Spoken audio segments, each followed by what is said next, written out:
The next side heading is options. As the name only suggests that options are obviously optional. Okay, you can include them, and some of the IP datagrams do not include them. See, as we know that the header size of the IP version 4 is up to 60 bytes. In this there are two parts actually, one is fixed and another one is variable part. The fixed part is only 20 bytes long, and the variable part is 40 bytes long, depending upon how many options you add. If you add all the options, then it will be 40 bytes. If you add less options, then it will be less than 40 bytes. So variable part is 40 bytes and fixed part in the header is 20 bytes. So as I said, options, as the name suggests, they are not actually included, they are not actually required for the datagram. Not for the datagram they are not required. It doesn't mean that options are waste. No, they are useful, but they are not useful for the datagram. They can be used for network testing and debugging processes. Okay, for these two processes we can use the options, and normally it is used by IP version 4 software. Now what kinds of options are there? There are single byte options. In the single byte options, the first one is no operation.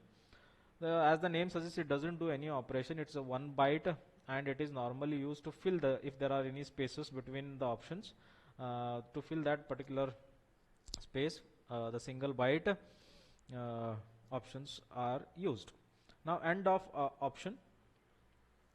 This particular end of option is also 1 byte, and it is used for padding at the end of the option field. So if you need to pad, means if you want to increase the size of the option, so you are going to pad some of the end of option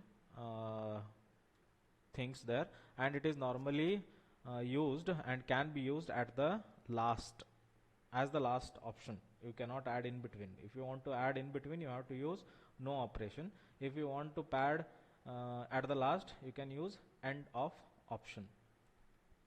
Then the second is multi-byte options. There are 4 multi-byte options which are available. The first one is the record route.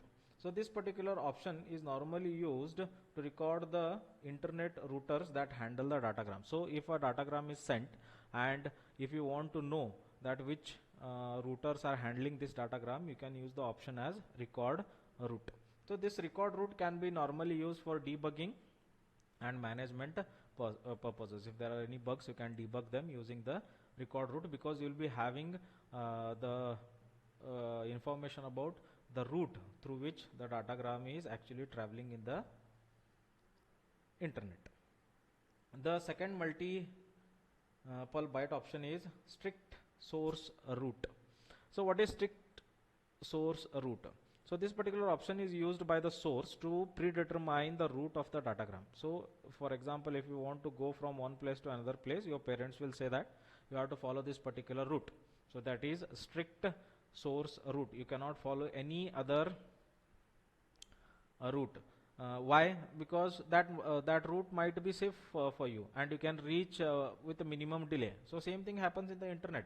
If you use the strict source route multiple byte option, then you are telling the datagram to follow a particular path. Why? Because that path might be having minimum delay, maximum throughput, and it might be safe and reliable also, so that the datagrams are not getting corrupted. So because of that, you can use this strict source route. If this particular option is used, then all the routers which are defined in the path must and should be visited by the datagram.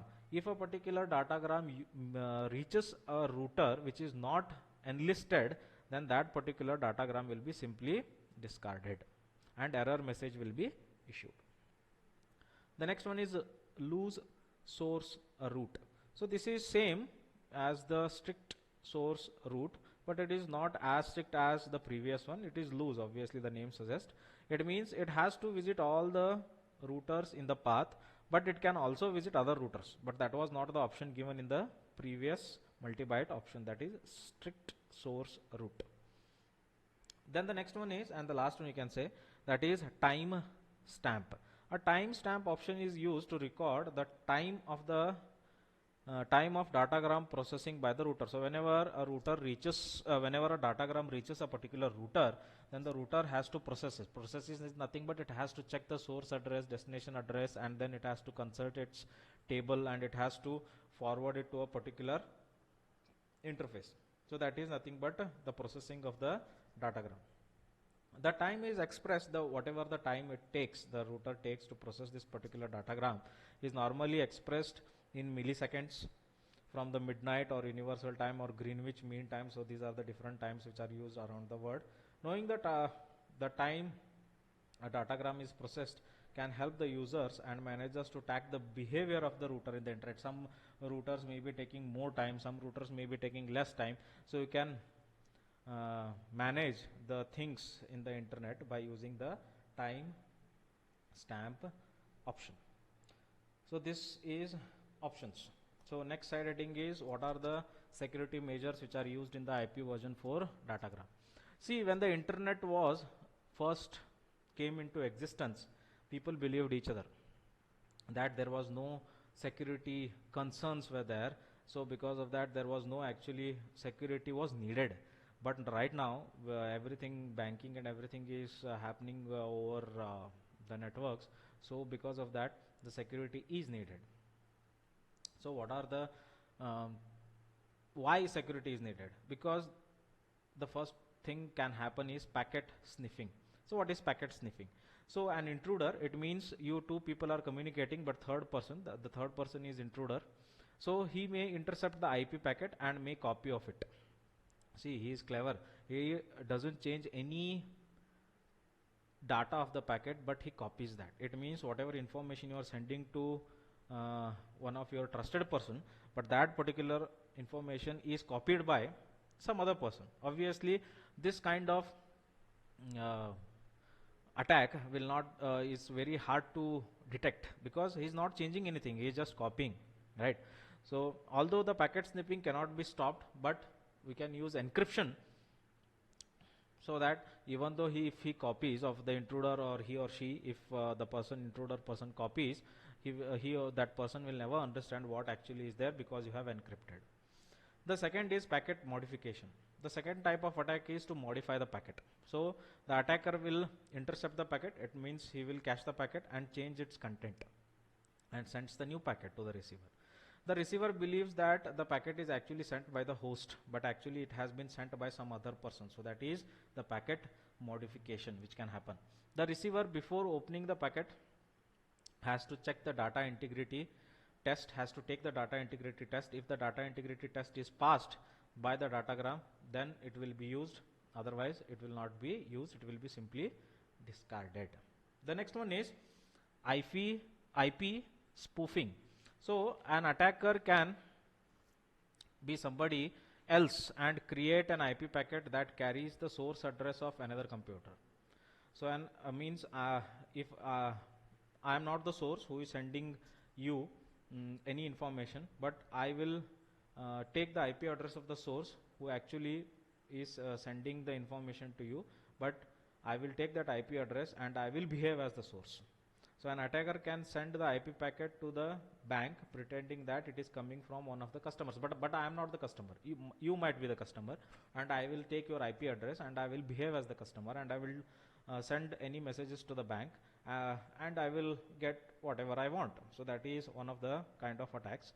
This type of attacks can be prevented using an origin authentication mechanism. Origin authentication mechanism is nothing but the bank will check from whom the packet has been originated, whether it has been originated from a designated customer or some other person who is trying to act as a customer. So that is the origin authentication mechanism which has to be carried out to avoid IP spoofing.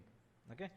Now IPsec is now normally used. IPsec is nothing but IP security. IP packets today can be protected from the previous mentioned attacks. So those were the attacks, but how to prevent them or how to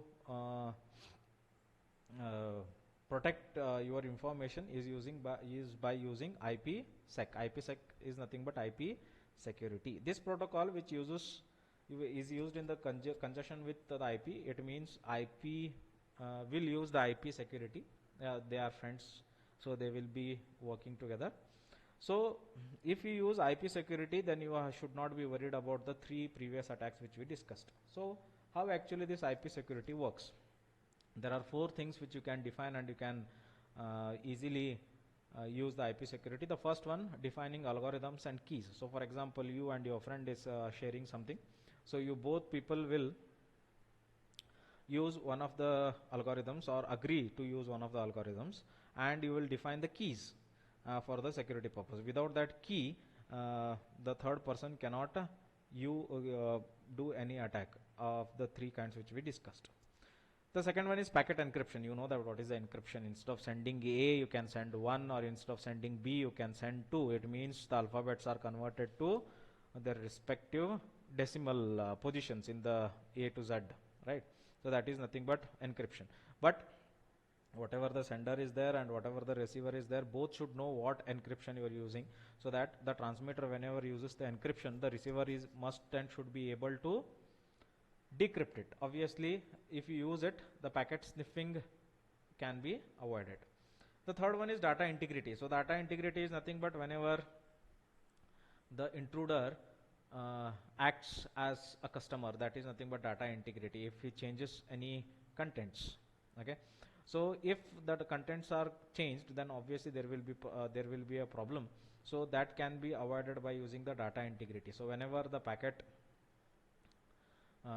arrives at the receiver, the data integrity test will be carried out. If passes, then it will be accepted. Otherwise, it will be simply discarded. The third one is authentication. So authentication, origin authentication. It means this: nobody can act as you.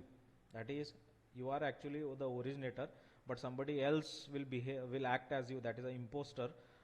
He will be or she will be an imposter, and those people, that person will act as you. So to avoid that, we use origin authentication. Origin authentication is nothing but testing from whether the packet has been originated from the right person. If yes, then origin authentication will be passed and the packet will be accepted. If some intruder has, or imposter, not intruder, you can say imposter. Imposter means Xerox copy of you, like he is or she is acting like you. Then if that is the case, then origin authentication will not be passed, and simply that packet will be discarded. So that is the IP security. By using these 4, we can avoid the 3 kinds of attacks which we discussed. Very important, read this properly. Use headphones for clear audio, and wait for the next videos.